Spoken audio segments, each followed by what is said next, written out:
이라 아멘. 전사님 나오셔서 말씀 선포해 주시겠습니다.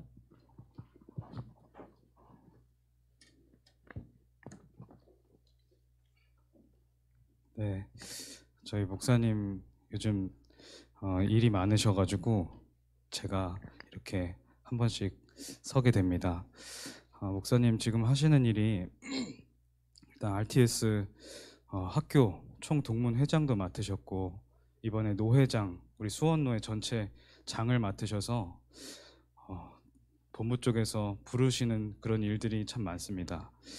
또 동문 살리는 그런 국내 담당을 맡으셔서 지금 굉장히 사실 바쁘십니다.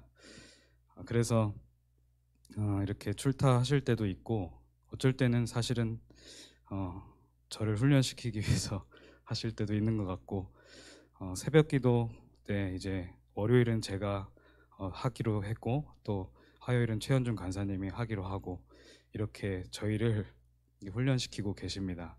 저희를 위해서 많이 기도해 주시고 우리 목사님 위해서 기도 우리 계속 하고 있는 것처럼 끝까지 기도로 우리는 동역해야 되겠습니다. 오늘 범사에 감사하라 이것이 그리스도 예수 안에서 너희를 향하신 하나님의 뜻이니라 라고 말씀을 하셨는데 이 그리스도 예수 안에서 너희를 향하신 하나님의 뜻이다 라고 하는 성경 말씀이 범사에 감사하라 뿐만 아니라 그 앞절부터 보면 항상 기뻐하라 또 쉬지 말고 기도하라 그러면서 범사에 감사하라 이것이 그리스도 예수 안에서 너희를 향하신 하나님의 뜻이니라 이렇게 말씀하고 계십니다. 우리가 어떻게 항상 기뻐합니까? 또 쉬지 말고 기도한다는 것은 무슨 의미입니까? 또 어떻게 매번 계속해서 감사할 수가 있습니까? 어떻게 강단 속에서 서론의 말씀을 주셨냐? 올바른 믿음, 정확한 복음을 가지고 있으면 감사를 회복할 수 있다. 올바른 감사할 수 있다고 말씀을 하셨습니다.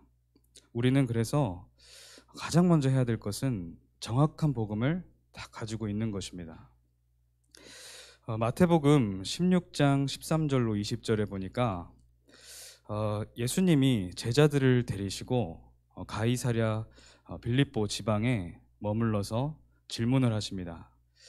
사람들이 나를 보고 뭐라고 하더냐 물으니까 이 제자들이 이렇게 대답을 했습니다.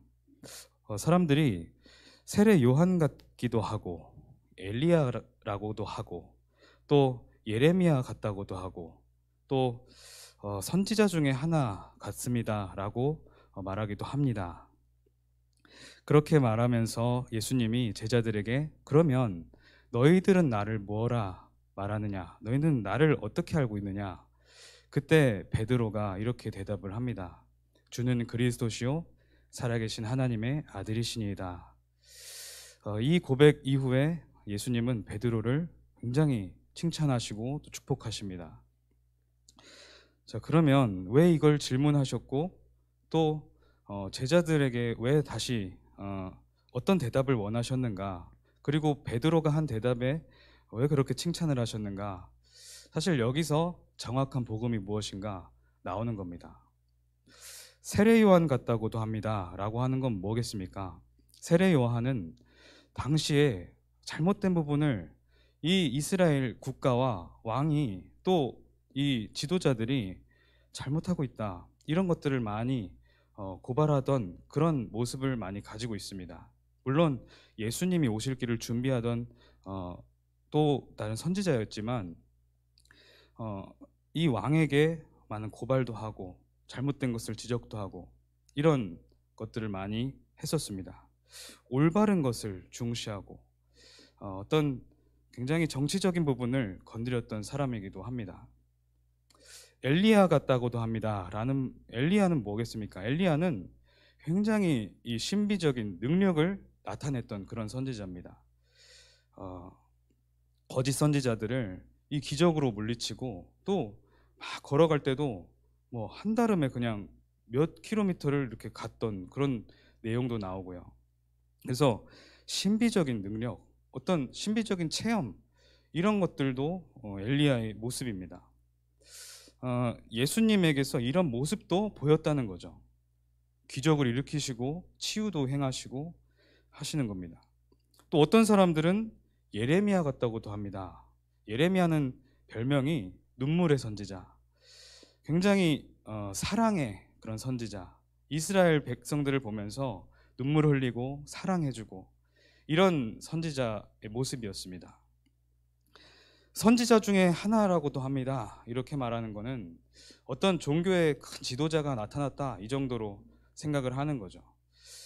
종교 그 안에는 사실은 굉장한 종교성이라는 부분은 복음과는 정반대되는 그런 색깔이 있습니다. 하나님 중심이라기보다는 인간의 어떤 노력, 우린 인본주의적인 그런 색깔도 가지고 있는 겁니다. 사람의 어떤 노력과 능력도 사실 필요한 거죠. 그런데 예수님은 이런 것들 들으시고 나서 그게 맞다라고 하시지 않았습니다.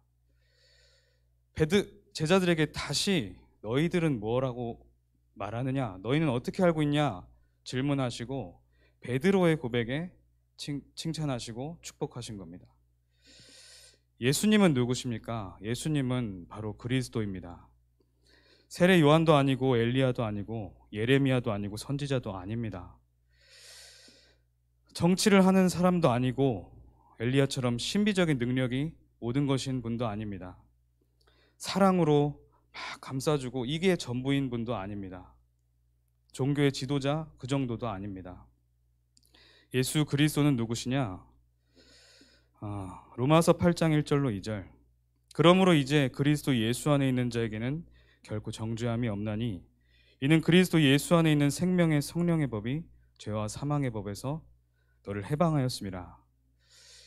이 그리스도가 누구시냐?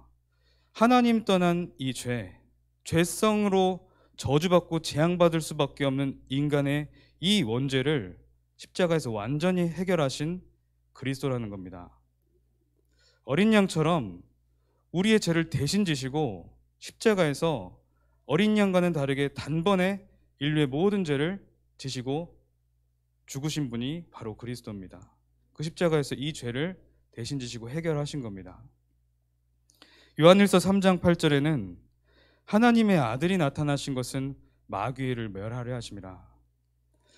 이 사탄 끝까지 나 자신과 우리 가정과 가문, 인류를 계속해서 괴롭히고 속임수에 빠뜨리고 저주받게 만드는 이 흑암 세력을 꺾을 유일한 이름으로 오신 그분이 바로 예수 그리스도십니다. 그래서 사탄을 무너뜨릴 유일한 이름 예수 그리스도라는 겁니다. 그래서 참 왕으로 오신 분이 바로 예수 그리스도입니다. 요한복음 14장 6절에는 예수께서 이르시되 내가 곧 길이요 진리요 생명이니 나로 말미암지 않고는 아버지께로 올 자가 없느니라. 예수님 그 이름만을 가지고서만 하나님 만날 수 있습니다. 하나님 만나는 유일한 길 대신 참 선지자로 오신 그분이 바로 예수 그리스도입니다. 예수는 이름이고 그리스도는 하신 직분을 말합니다. 예수는 구원자라는 의미도 담겨져 있습니다. 그리스도는 기름 부음 받은 자라는 뜻입니다. 이때 당시 기름을 누구에게만 부었냐? 왕과 선지자와 제사장. 이 모든 직분을 참되게 감당하신 그 메시아, 그 주인공으로 오신 예수가 바로 그리스도라는 겁니다.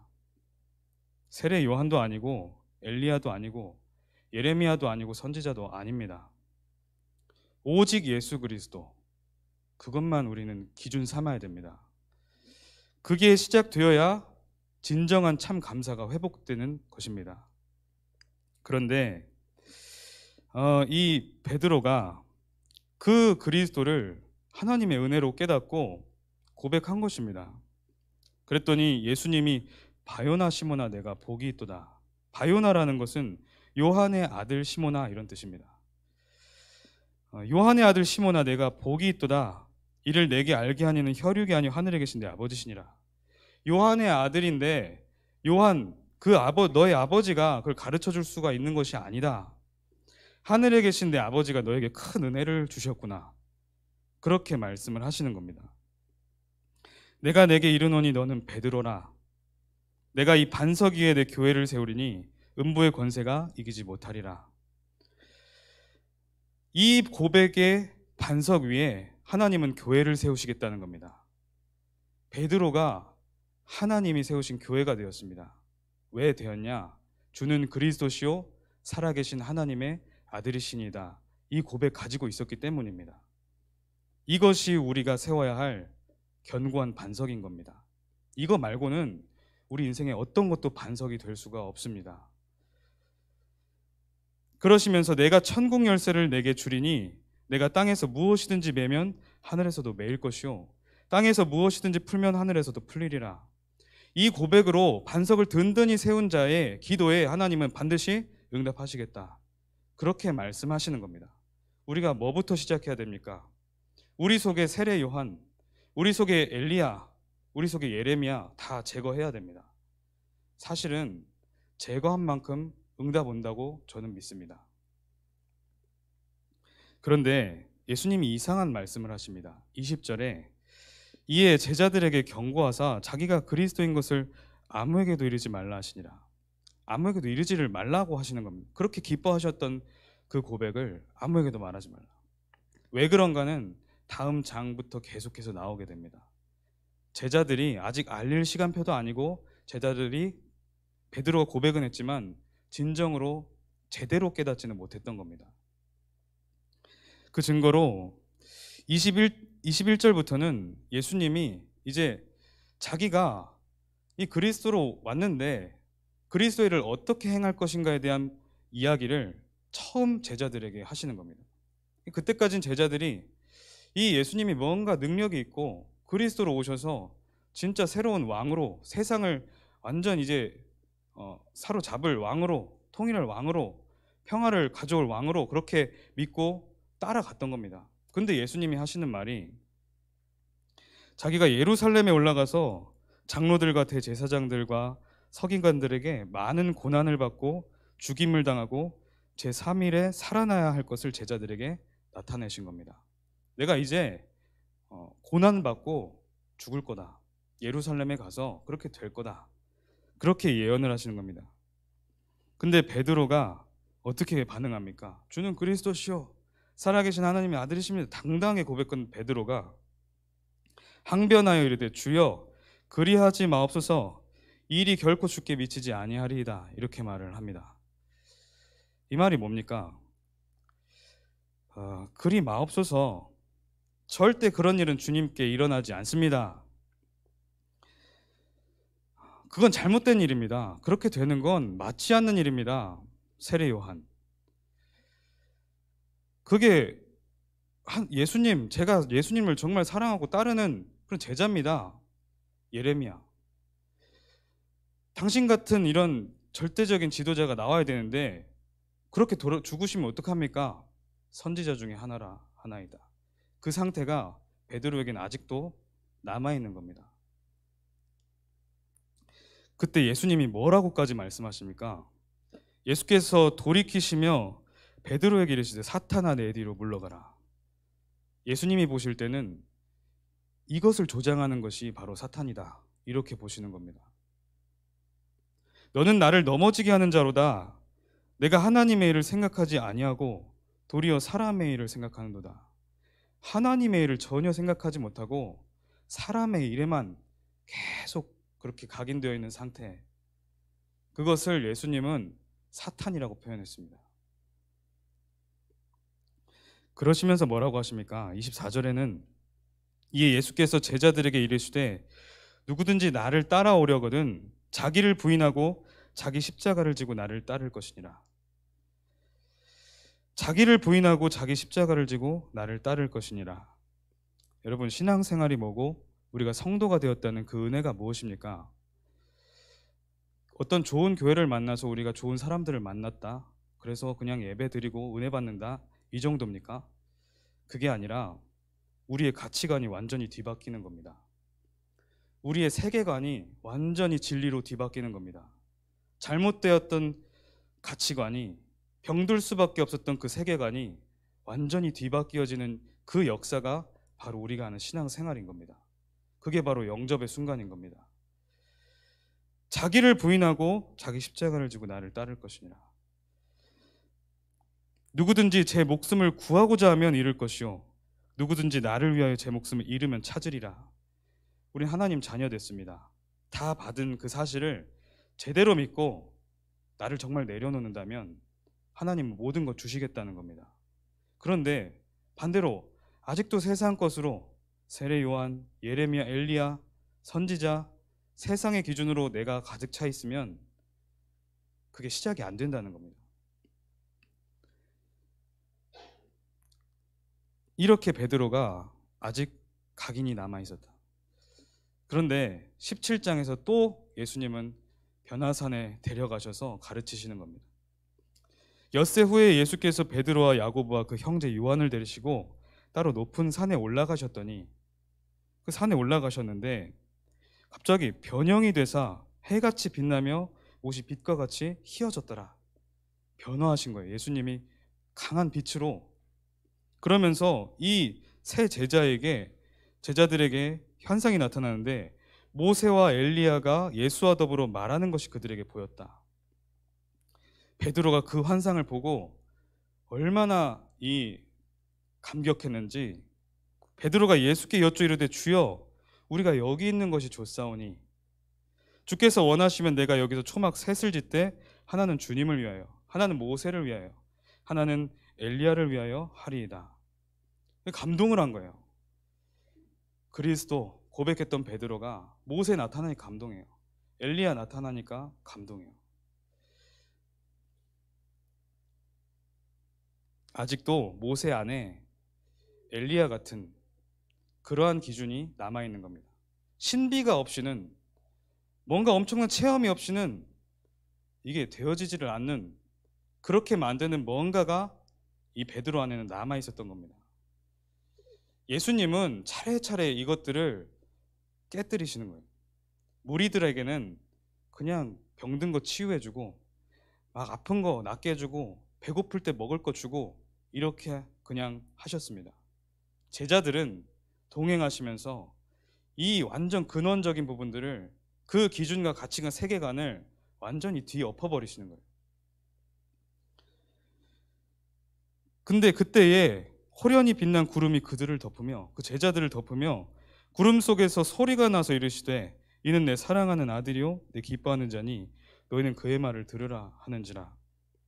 예수님의 말을 들으라고 하나님이 직접 음성을 들려주시는 겁니다. 이때 제자들이 하나님의 음성을 들으니까 심히 두려워했다 이렇게 나와요. 심히 두려워하는 그때에 예수님이 이제 가르치시는 겁니다. 예수께서 나와 그들에게 손을 대시며 이르시되 일어나라 두려워하지 말라 하시니 제자들이 눈을 들고 보매 오직 예수 외에는 아무도 보이지 아니하더라 그렇게 말씀하시는 겁니다. 우리 속에 무엇이 중요합니까? 우리가 잘했고 잘못했고를 판단하는 모든 기준이 어떤 것입니까? 정말 우리가 감동하고 슬퍼하는 기준이 무엇입니까? 우리 속에 그렇게 가지고 있는 그런 내 생각과 감정이 움직여지는 그 기점이 무엇입니까? 그게 오직 예수 그리스도여야만 한다는 겁니다. 그래서 우리는 이것을 시작해야 진짜 감사가 시작된다는 겁니다.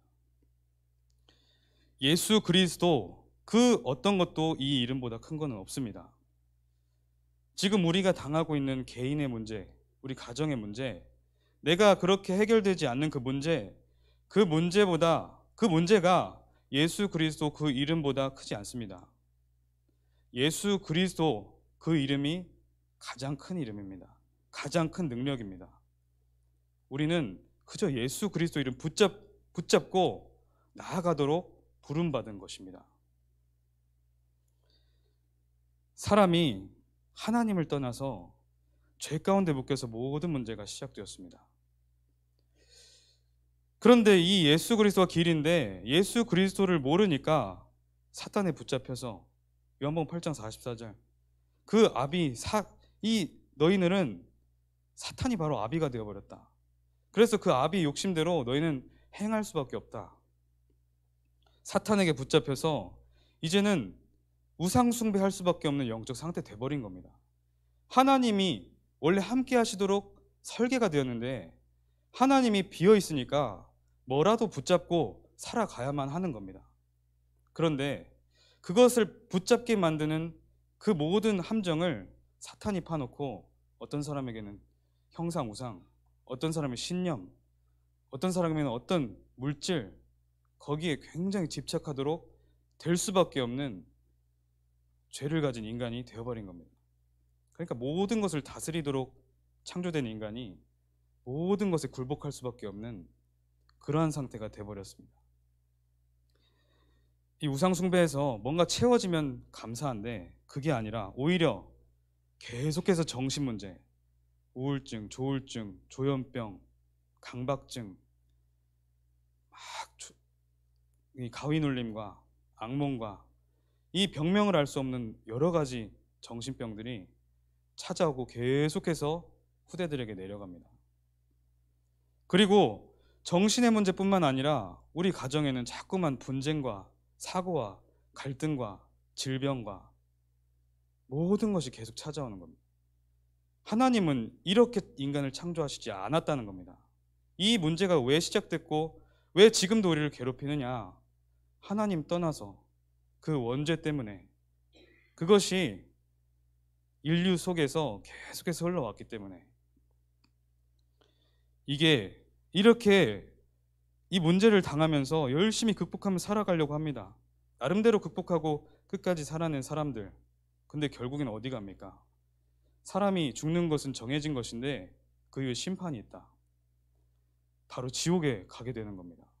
지옥같이 살다가 진짜 더 고통스러운 지옥으로 그렇게 가는 게 지금 이 인간입니다. 여기서 끝나는 게 아니라 이 모든 문제가 내 자녀에게, 내 손자에게 대대로 계속해서 흘러내려간다는 겁니다. 이렇게 인간은 살게 되었습니다. 이 모든 문제를 해결하고 원래 인간의 상태로 돌아갈 수 있는 유일한 길이, 유일한 해결책이 바로 예수 그리스도라는 겁니다. 사람은 하나님을 만나야 되는데 만나는 길은 다른 데 없고 예수밖에 없다는 겁니다. 그런데 여러분, 현장에서 범사에 감사라 했는데 어떻게 여러분 하고 계십니까? 성도에게, 불신자들에게는 그렇다 치는데 성도에게 찾아오는 정신 문제, 성도에게 찾아오는 질병 문제, 이건 뭡니까?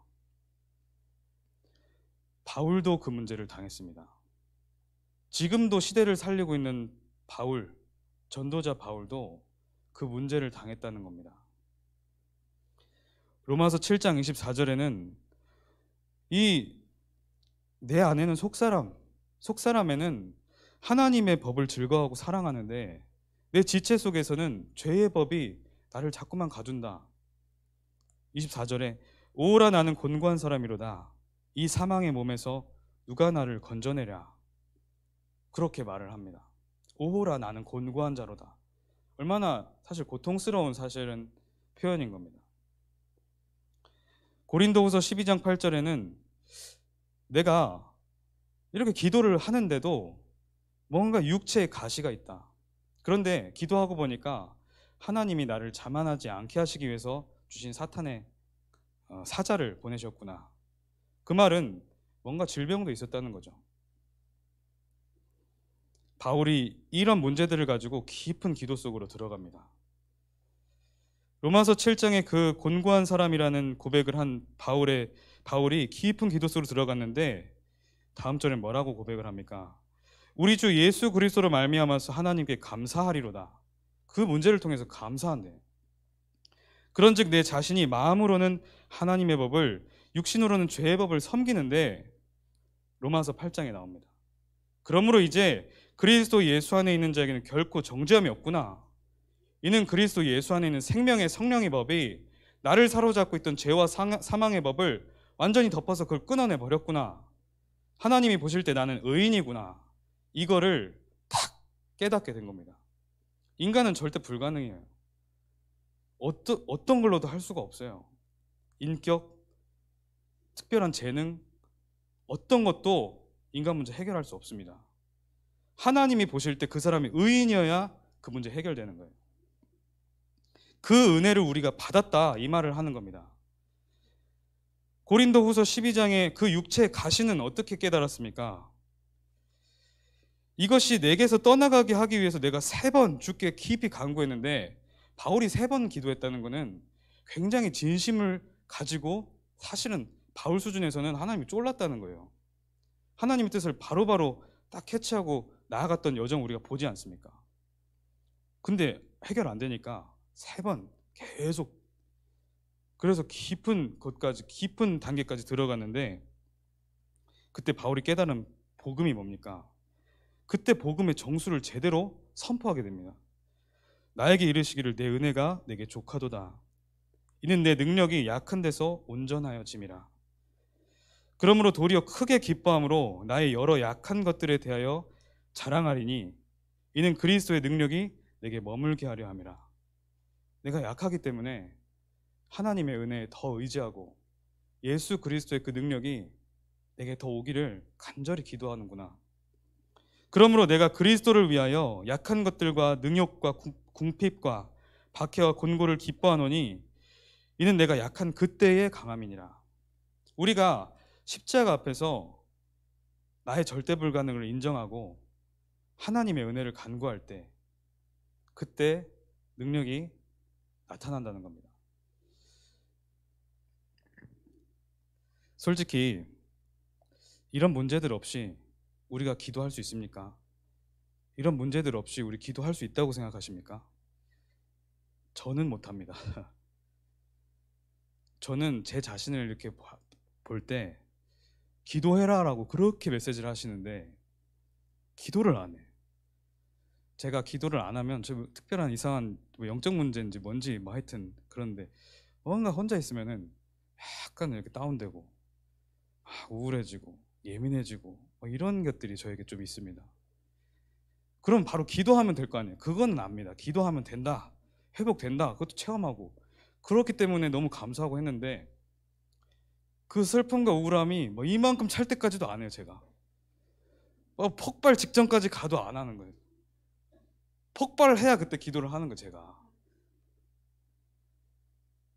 그때까지 제가 참아요. 그렇게 참을성이 좋은 건지 뭔지 고집이 센 건지 그때까지 참 제 자신을 보면서 이것 때문에 하나님 나를 기도할 수 있게 해주셨구나.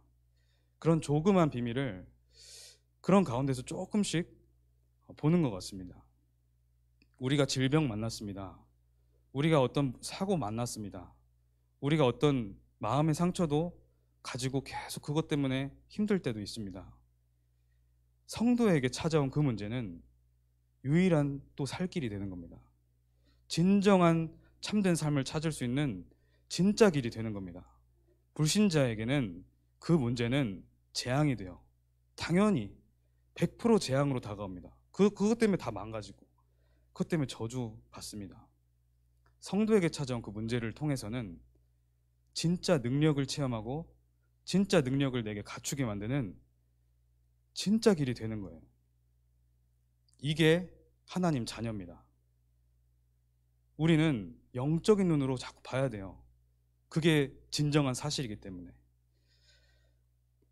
그래서 우리가 이것을 깨달을 때 이제 진짜 감사가 나오기 시작하죠. 바울이 진짜 감사를 회복했던 것처럼. 그럼 또 어떤 감사를 회복하게 됩니까? 성도가 정말 언약을 붙잡고 기도 누리고 있으면 성령 충만 누릴 수 있다. 제대로 언약 딱 붙잡고 기도 속으로 들어가면 성령으로 가득 찰 수 있다. 최고의 응답은 내가 성령으로 가득 차는 겁니다. 최고의 응답은 하나님의 말씀이 나를 사로잡는 것입니다. 그것 말고는 최고의 응답 없어요. 다른 건 응답이라고 할 수가 없습니다. 그거 잠깐 기분 좋고 많은 겁니다. 우리가 성령 충만해버리면 되는 거예요. 그것을 최고로 할 수 있는 현장과 시간이 무엇입니까? 예배. 예배를 온전히 드리는 가운데 이 응답을, 이 누림을 최고로 가지고 갈 수 있다는 겁니다.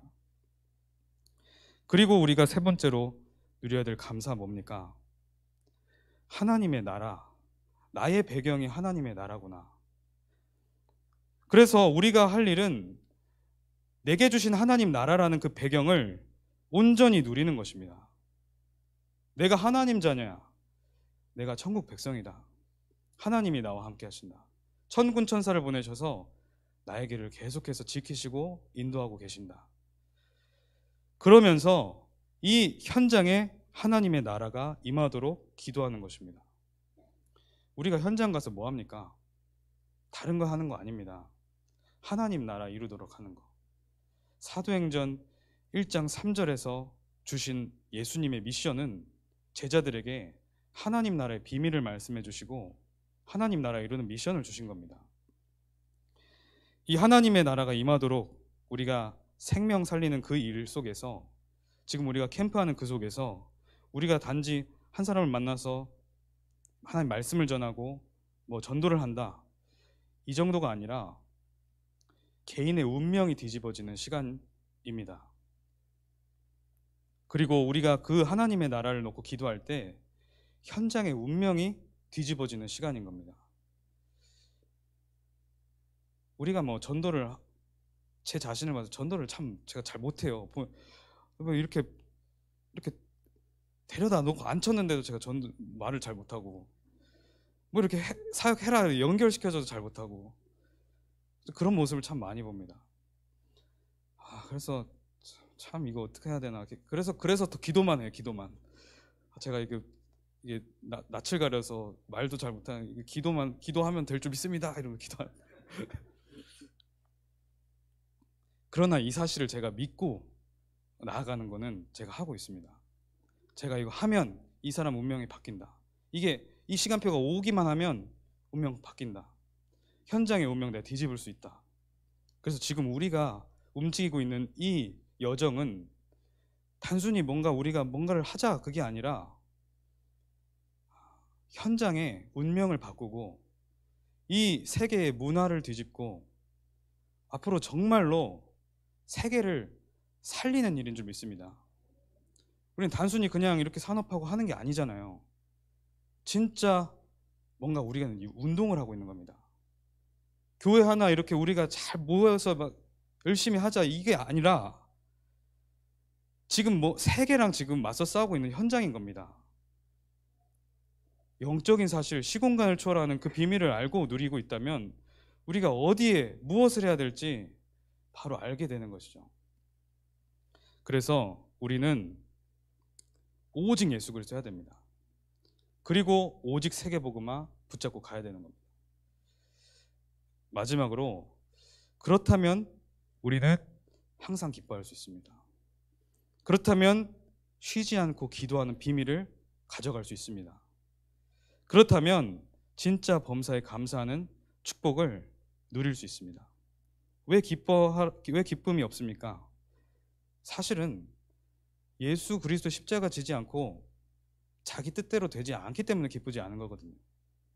그게 기쁘지 않게 만드는 요인이 되는 겁니다. 다른 것 아니에요. 기도를 왜 우리가 하지 않습니까? 사실은 영적 사실이 제대로 믿어지지 않기 때문입니다. 되겠어 기도한다고? 기도가 사실은 모든 것인데 이게 믿어지지 않기 때문입니다. 왜 감사하지 못합니까?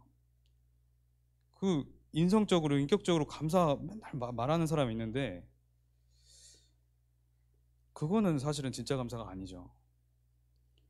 인간이 할 수 있는 진짜 참된 감사, 그 성경은 그걸 말하고 있는데 감사할 수밖에 없는 내용을 알게 되면 되는 겁니다. 그러면 우리는 이 세 가지 축복, 그리고 세 가지 비밀 누리게 만드는 그 감사, 우리 온전히 누리게 될 줄 믿습니다. 기도하겠습니다. 하나님 아버지, 감사합니다. 오늘도 그리스도가 주인 되는 인생을 살게 하여 주시옵소서.